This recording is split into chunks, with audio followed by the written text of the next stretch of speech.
Mom, the baby of that lady is crying in a coin locker. In the middle of my brother's wedding, my daughter pointed at the bride and shouted this. The entire room erupted in murmurs. After all, my brother and his wife weren't supposed to have a baby yet. And a coin locker. But my 5-year-old daughter had a mysterious power. However, the bride, unaware of this, turned pale, the guests became angry, and the room filled with voices accusing us of poor parenting. Even worse, our relatives stood up with fearful expressions and left the venue. Thus, my daughter caused the wedding to descend into chaos. But soon after, a more terrifying truth came to light. I got married at 25 and gave birth at 27. My husband said, "She looks just like Nancy. She's so cute." He hugged our newborn daughter, Emma, in the delivery room. Now she's 5. We noticed she had a strange ability when she was about 3. For example, one time when my mother was on the phone, my daughter suddenly said, Grandma, you're talking to a fake uncle. Uncle referred to my brother. I had my mother put the call on hold and asked her who she was talking to and about what. It turned out she was almost the victim of an impersonation scam. When we praised our daughter, she proudly put her hands on her hips and said, The person behind told me. Emma always says this when she uncovers something, so it's probably some kind of guardian spirit she can see. While her ability has often been helpful, it's not always a good thing, as she sometimes reveals people's secrets. Once, she even ruined a surprise party by spilling the secret to the person it was for. Emma is only 5, so she doesn't understand how to judge these things. That's why we've taught her not to mention what the person behind tells her in front of anyone outside the family. My brother John is someone Emma adores, and we have always been close. When he announced his wedding, my family was overjoyed. John works in research at a fairly large company, earning around $70,000 a year. However, since he hadn't been involved with any women until his late 30s, both he and our family had almost given up on the idea of him getting married. I've loved my gentle brother since we were little, and I always wished someone would eventually see his good qualities. What can you do? I guess John is just the type who remains a good guy but never more. I thought, trying to make peace with the situation. But when a woman finally agreed to marry him, our whole family welcomed her with open arms. The woman, Amy, is 34, 4 years younger than my brother, and apparently, she was the one who asked him out. We started dating about 6 months ago, and recently, she was the one who proposed to me. He told us this shyly, looking so happy that it made our family happy too. On the day John brought her over to introduce her as his fiancée, of course, I came along with my daughter. Nice to meet you. I'm Amy. Thank you for having me. As she bowed her head in greeting, Emma murmured happily, The baby is coming too. I interpreted this as meaning they would soon have children after getting married, which made me even more pleased. It was unusual for Emma to talk about the future, as she usually predicted things that were hidden in the present. Still, I didn't think much of it. But Amy gave Emma a strange look and glared at her. What are you talking about? That's so creepy. She shouted with an annoyed expression. Emma, it's okay. Amy is probably just surprised. I comforted my daughter, who looked scared and on the verge of tears from Amy's harsh reaction. Not everyone believed in Emma's abilities, and some, like Amy, found them unsettling. That might be the normal reaction. But since she was the woman my brother had chosen, I believed she would eventually understand. So, I focused on calming Emma down at that moment. She probably just associated marriage with having a baby. It's just something a child would say, so don't worry about it, Amy. Even so, it was the first time someone had reacted so strongly. Something feels off, I thought, but Amy otherwise seemed polite and kind, so I tried not to let it bother me. However, on the day of the wedding, something unexpected happened. The ceremony was solemn, with both families gathered together, and everything proceeded smoothly up to a certain point. The vows were exchanged, and the ceremony was approaching its finale when suddenly, Emma stood up. My husband and I hurriedly tried to get her to sit down quietly, but she suddenly ran forward and pointed at the bride. The baby of this lady is crying in a coin locker. When I looked at Amy, who was at the end of Emma's gaze, she had gone pale and was muttering something under her breath. Since I was near the bride's seat, trying to stop Emma, I barely caught her saying things like, How did she know? and, What the hell is that, kid? seeing her panicked reaction, I realized that Emma had hit the mark. But only a few of us, including myself, understood this. Amy quickly raised her head and glared at Emma. Stop saying nonsense. What baby? Just because you're a child doesn't mean you can ruin my wedding. The bride's outburst seemed to convince her relatives to side with her. It wasn't surprising since, to those unaware of Emma's mysterious ability, it would seem like she had suddenly blurted out something absurd. However, hearing murmurs like, "What terrible manners!" from the bride's side made my chest tighten with pain. But she's telling the truth. And as I looked around, I noticed that our relatives also had terrifying expressions, which only made me shrink back even more. But unlike me, who felt pathetic, Emma bravely stood tall, her head held high. The baby is crying for help. It's in a coin locker at a nearby department store. Someone, please go help. My little daughter desperately repeated her words, undeterred by the cold stares from the adults around her. And the moment they heard this, our relatives, still wearing those stern expressions, stood up, ready to follow Emma's words, saying that saving the baby's life was the top priority. They began to leave the venue one by one. Despite our efforts to keep her quiet, our young Emma had sometimes let slip information about the person behind her. This is why our relatives knew about her ability. They often watched over her, joking that there was no risk of being deceived as long as Emma was around. So at that moment, they must have immediately believed her plea. Now that I think about it, when they had those terrifying expressions, they seemed to be glaring at the bride. My husband, saying he would go with them, left Emma in my care and followed our relatives out. Less than an hour later, I received a call from my husband and was able to hear about the situation. It seems that thanks to Emma's words and the collective effort of our relatives, the baby was found. However, it couldn't be said that the baby was safe.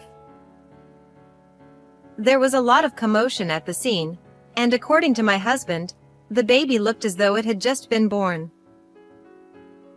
The baby appeared limp, and it was immediately clear that its condition was critical, so they quickly called an ambulance. Why would Amy do something like this? No matter what the circumstances, this is unforgivable. As anger welled up inside me, I asked my husband to get help from the people around him for a few specific tasks. I also made a call to a certain place. After taking care of everything I needed to do, I left Emma with my mother, who was with me, and headed to the waiting room where my brother and Amy were. My brother was in the waiting room, trying to get an explanation from her.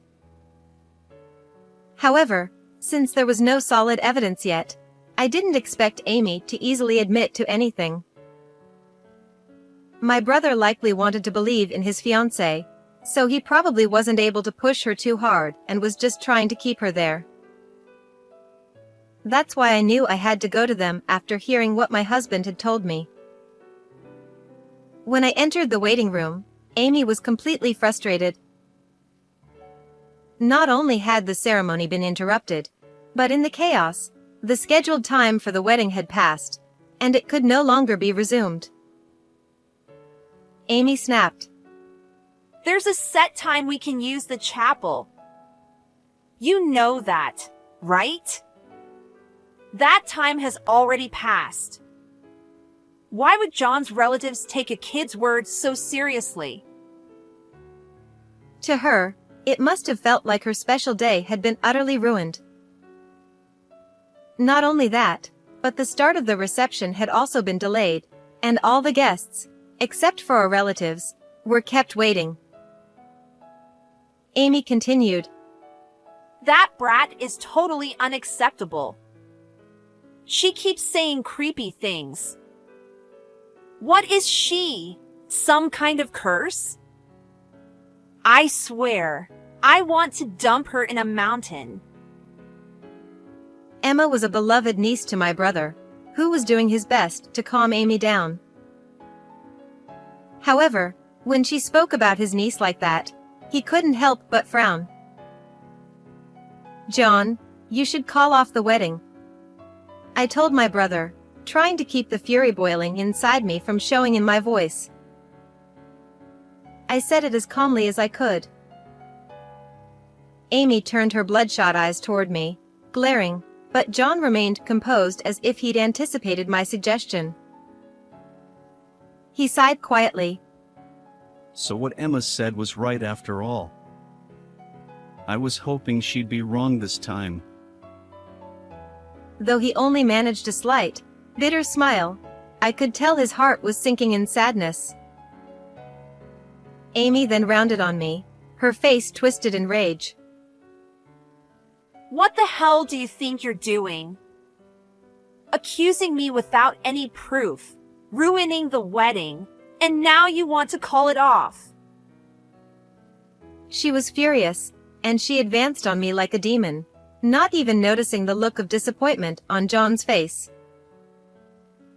Amy shouted, If that brat isn't going to be held accountable, then you should be. Pay up for damages, or better yet, I'll sue you for defamation and make you pay a hefty settlement. Amy's loud voice echoed through the room, and I had to resist the urge to cover my ears. So you said there's no proof, huh? But Emma was right, wasn't she? A baby was actually found. Do you understand what that means? Amy scoffed. And so what? Some random kid was found somewhere. What does that have to do with me? It has everything to do with you. A DNA test will easily reveal who the mother is, and when it does, it'll be undeniable proof that you have a secret child. There's no way out of this.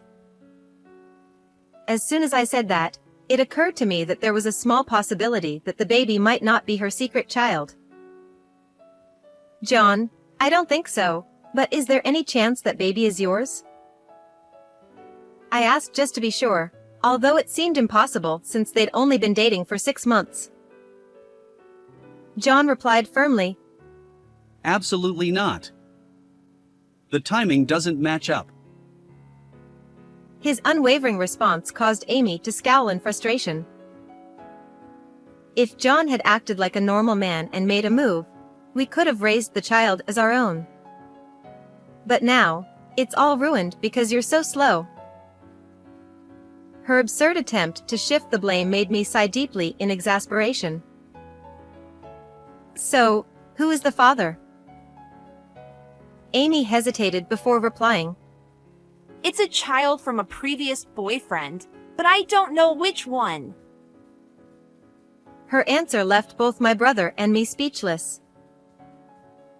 That meant there were multiple possible fathers, which was shocking. How many people had she been seeing at once?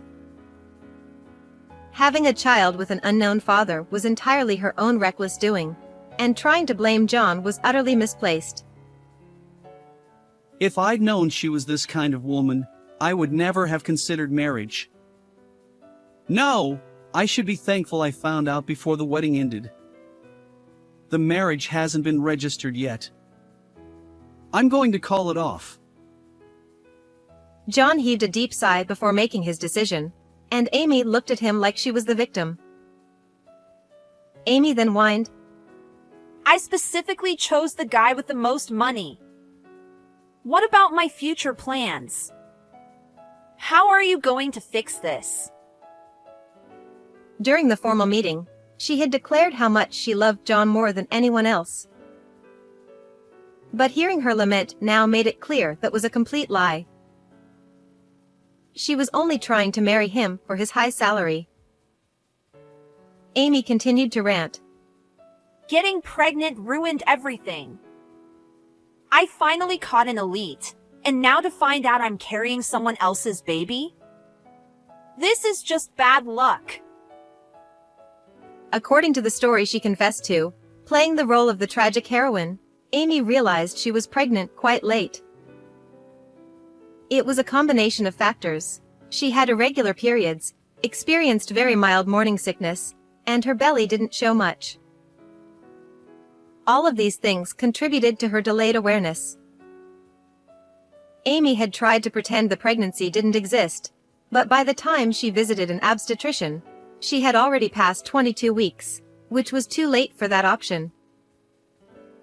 So, she decided to hide the pregnancy from everyone, including my brother, give birth in secret, and then abandon the baby.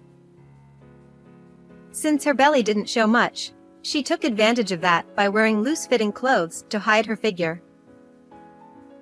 She also blamed her limited physical movement on general health issues. No one suspected that she was pregnant, so they didn't question her behavior. Amy complained, John's desire to have the wedding around this time was just bad luck for me. But if I objected without a reason, it would have seemed suspicious. What concerned her most during the wedding preparations was whether the waistline of her dress would fit on the day of the ceremony. With her due date so close, she couldn't predict whether she'd give birth before or after the wedding. Well, usually, people avoid scheduling weddings in the final month of pregnancy. Amy responded, Exactly. But how could I possibly say I was pregnant? So, I had no choice but to pick a dress that could accommodate any changes in my size. As she spoke, she showed off her wedding dress with an adjustable waistline. My husband added, So, the story about gaining weight but planning to diet because your size might change was a lie too. And so was the business trip excuse. According to my brother, Amy claimed she had an urgent overseas business trip from the previous week until the morning of the wedding, which is why they hadn't seen each other. But she was probably in the hospital for the birth, not abroad. Amy said, I was so nervous that the baby might be born right in the middle of the ceremony. Her priorities were completely misplaced as she casually mentioned that the baby was born just a week before the wedding and that she had been discharged from the hospital only the day before. Amy laughed and said, I wanted to get rid of the baby as quickly as possible, so I didn't even bring it home. I went straight from the locker to the wedding venue. Just barely made it in time. Her casual attitude was shocking. Amy continued, But I left the baby in a locker where lots of people pass by. Someone would have heard it crying and taken care of it. The area has good air conditioning, so it's fine. By saying it's fine, she was trying to claim that she hadn't done anything dangerous. What are you talking about? Did you really think everything would work out that smoothly? In reality, the baby's cries were mostly drowned out by the noise in the department store. Even those who heard the cries assumed it was just someone else's child. If Emma hadn't insisted on searching for the baby, it might have been in serious danger, as evidenced by the fact that it was rushed to the hospital by ambulance. Abandoning a newborn like that is beyond unacceptable.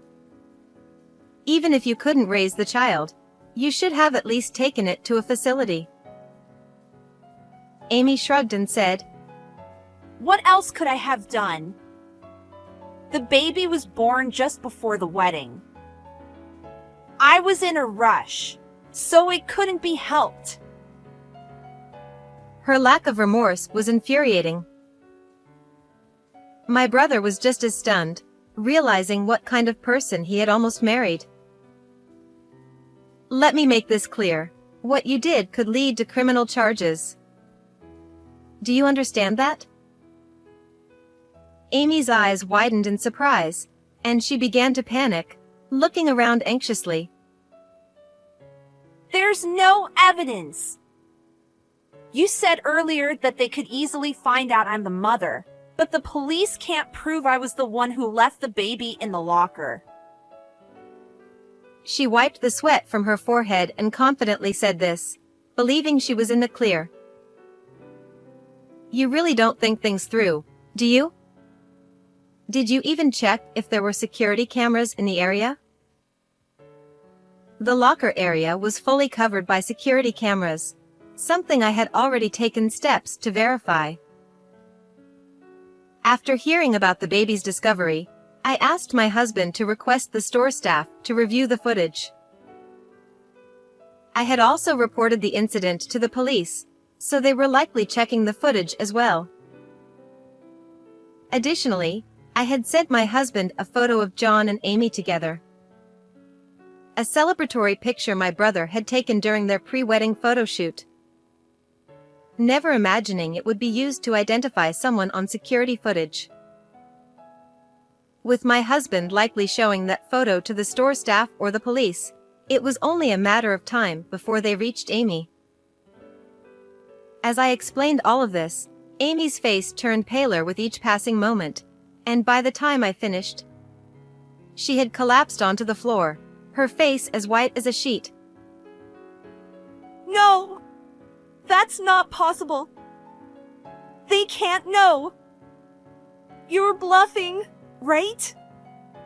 They can't arrest me. She muttered in disbelief, struggling to accept reality.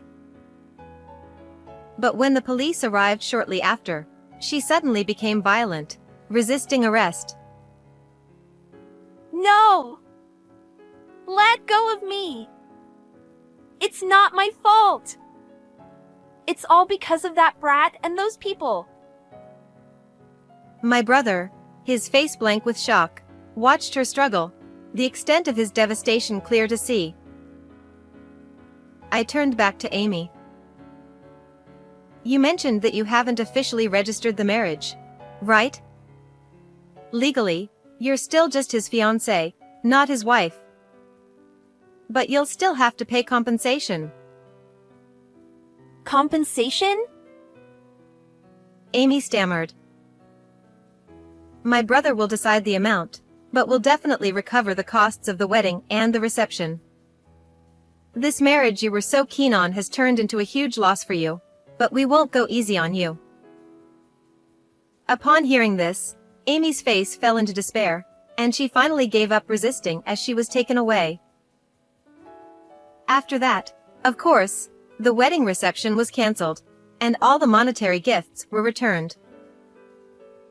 The expenses incurred were, as declared, billed to Amy in the form of compensation.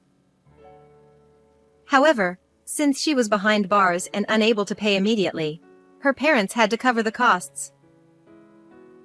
The amount exceeded $40,000, but her parents insisted that she would repay every cent once she was released. Even though they were her parents, it was clear they would be strict in making her pay it back, especially since Amy's father, who had always seemed mild-mannered, was so furious that it was intimidating to witness. Fortunately, the baby survived and, after being safely discharged from the hospital, was taken in by Amy's parents. It seems the child is now growing up healthy and strong. As for my brother, he was down for a while after everything that happened, but recently he's found someone new, and they seem to have a great relationship. My daughter said, The person behind Uncle says they're a perfect match. When he introduced the new woman to Emma, my daughter happily shared this with us. His new fiancée has embraced Emma's unique abilities, and both my brother and I, as well as Emma, are filled with excitement and hope for the future. How did you enjoy this story? Please don't forget to subscribe to the channel. I'll see you in the next video.